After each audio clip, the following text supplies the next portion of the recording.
Once there was a gentleman who married, for his second wife, the proudest and most haughty woman that was ever seen. She had, by a former husband, 2 daughters of her own, who were, indeed, exactly like her in all things. He had likewise, by another wife, a young daughter, but of unparalleled goodness and sweetness of temper, which she took from her mother, who was the best creature in the world.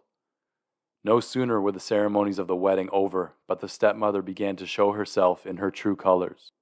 She could not bear the good qualities of this pretty girl, and the less because they made her own daughters appear the more odious. She employed her in the meanest work of the house.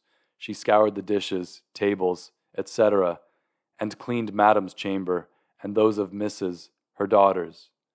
She slept in a sorry garret, on a wretched straw bed, while her sisters slept in fine rooms, with floors all inlaid, on beds of the very newest fashion, and where they had looking-glasses so large that they could see themselves at their full length from head to foot. The poor girl bore it all patiently, and dared not tell her father, who would have scolded her, for his wife governed him entirely. When she had done her work, she used to go to the chimney corner, and sit down there in the cinders and ashes, which caused her to be called Cinder-wench. Only the younger sister, who was not so rude and uncivil as the older one, called her Cinderella. However, Cinderella, notwithstanding her coarse apparel, was 100 times more beautiful than her sisters, although they were always dressed very richly. It happened that the king's son gave a ball, and invited all persons of fashion to it. Our young misses were also invited, for they cut a very grand figure among those of quality. They were mightily delighted at this invitation, and wonderfully busy in selecting the gowns, petticoats, and hairdressing that would best become them. This was a new difficulty for Cinderella, for it was she who ironed her sisters' linen and pleated their ruffles. They talked all day long of nothing but how they should be dressed. "For my part," said the eldest, "I will wear my red velvet suit with French trimming." "And I," said the youngest, "shall have my usual petticoat, but then, to make amends for that, I will put on my gold-flowered cloak and my diamond stomacher, which is far from being the most ordinary one in the world." They sent for the best hairdresser they could get to make up their headpieces and adjust their hairdos, and they had their red brushes and patches from Mademoiselle de la Poche. They also consulted Cinderella in all these matters, for she had excellent ideas, and her advice was always good. Indeed, she even offered her services to fix their hair, which they very willingly accepted. As she was doing this, they said to her, "Cinderella, would you not like to go to the ball?" "Alas," said she, "you only jeer me. It is not for such as I am to go to such a place." "You are quite right," they replied. "It would make the people laugh to see a cinder-wench at a ball." Anyone but Cinderella would have fixed their hair awry, but she was very good, and dressed them perfectly well. They were so excited that they hadn't eaten a thing for almost 2 days. Then they broke more than a dozen laces, trying to have themselves laced up tightly enough to give them a fine slender shape. They were continually in front of their looking-glass. At last the happy day came. They went to court, and Cinderella followed them with her eyes as long as she could. When she lost sight of them, she started to cry. Her godmother, who saw her all in tears, asked her what was the matter.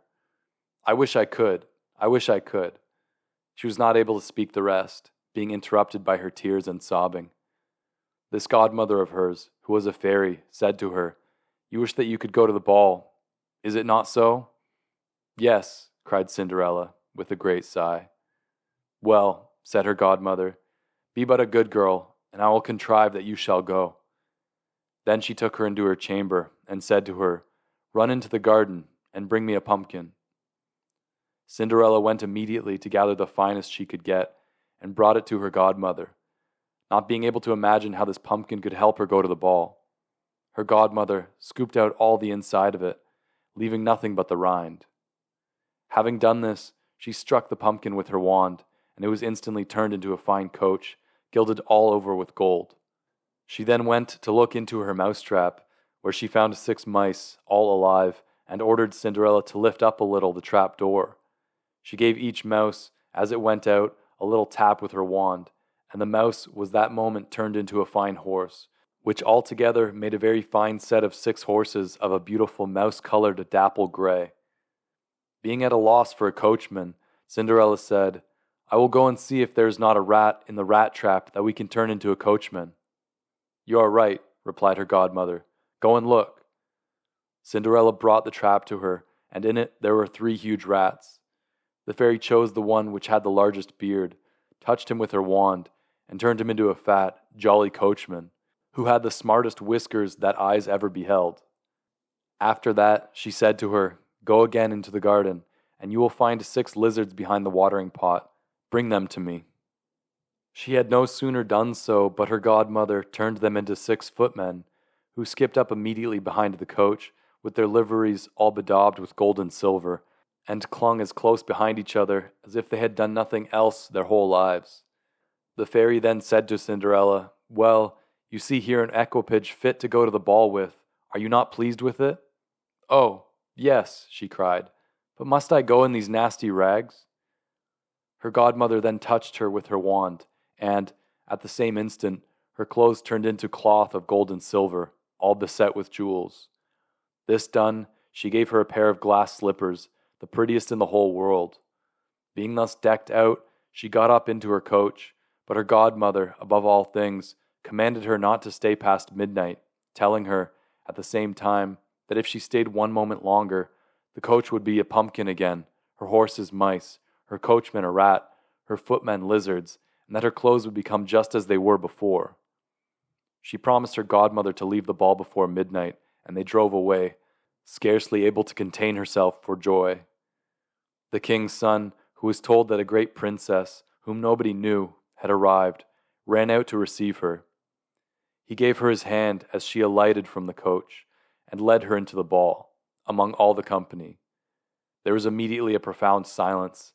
Everyone stopped dancing, and the violins ceased to play. So entranced was everyone with the singular beauties of the unknown newcomer. Nothing was then heard but a confused noise of, "How beautiful she is! How beautiful she is!"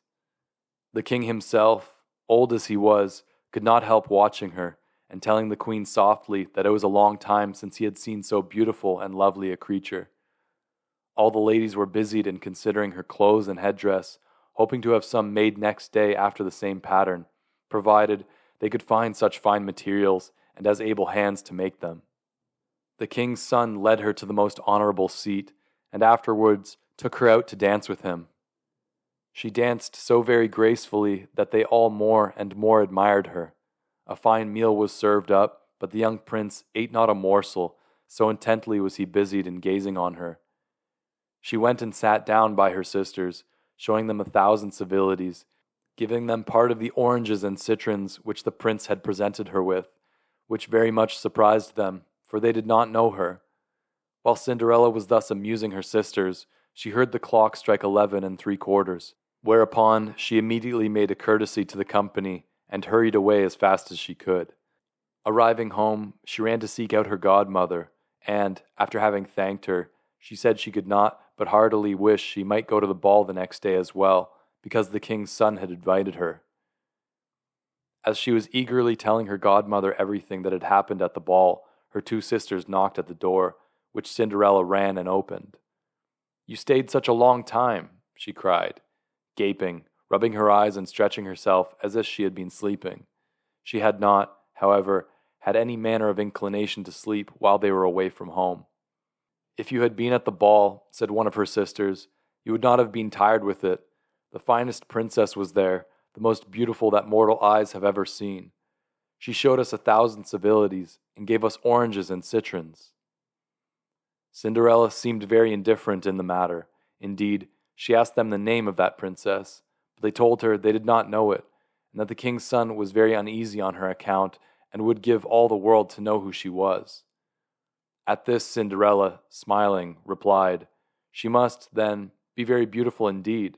How happy you have been! Could not I see her? Ah, dear Charlotte, do lend me your yellow dress which you wear every day." "Yes, to be sure," cried Charlotte. "Lend my clothes to such a dirty cinder wench as you are. I should be such a fool." Cinderella, indeed, well expected such an answer, and was very glad of the refusal, for she would have been sadly put to it if her sister had lent her what she asked for jestingly. The next day the two sisters were at the ball, and so was Cinderella, but dressed even more magnificently than before. The king's son was always by her, and never ceased his compliments and kind speeches to her. All this was so far from being tiresome to her, and, indeed, she quite forgot what her godmother had told her. She thought that it was no later than 11 when she counted the clock striking 12. She jumped up and fled, as nimble as a deer. The prince followed, but could not overtake her. She left behind one of her glass slippers, which the prince picked up most carefully. She reached home, but quite out of breath, and in her nasty old clothes, having nothing left of all her finery but one of the little slippers, the mate to the one that she had dropped. The guards at the palace gate were asked if they had not seen a princess go out. They replied they had seen nobody leave but a young girl, very shabbily dressed, and who had more the air of a poor country wench than a gentlewoman. When the two sisters returned from the ball, Cinderella asked them if they had been well entertained, and if the fine lady had been there. They told her yes, but that she hurried away immediately when it struck 12, and with so much haste that she dropped one of her little glass slippers, the prettiest in the world, which the king's son had picked up, that he had done nothing but look at her all the time at the ball, and that most certainly he was very much in love with the beautiful person who owned the glass slipper. What they said was very true, for a few days later the king's son had it proclaimed, by sound of trumpet, that he would marry her whose foot this slipper would just fit. They began to try it on the princesses, then the duchesses and all the court, but in vain. It was brought to the two sisters, who did all they possibly could to force their foot into the slipper, but they did not succeed. Cinderella, who saw all this, and knew that it was her slipper, said to them, laughing, "Let me see if it will not fit me." Her sisters burst out laughing, and began to banter with her. The gentleman who was sent to try the slipper looked earnestly at Cinderella, and, finding her very handsome, said that it was only just that she should try as well, and that he had orders to let everyone try. He had Cinderella sit down, and, putting the slipper to her foot, he found that it went on very easily, fitting her as if it had been made of wax. Her two sisters were greatly astonished, but then even more so, when Cinderella pulled out of her pocket the other slipper, and put it on her other foot. Then in came her godmother, and touched her wand to Cinderella's clothes, making them richer and more magnificent than any of those she had worn before. And now her two sisters found her to be that fine, beautiful lady whom they had seen at the ball. They threw themselves at her feet to beg pardon for all the ill treatment they had made her undergo.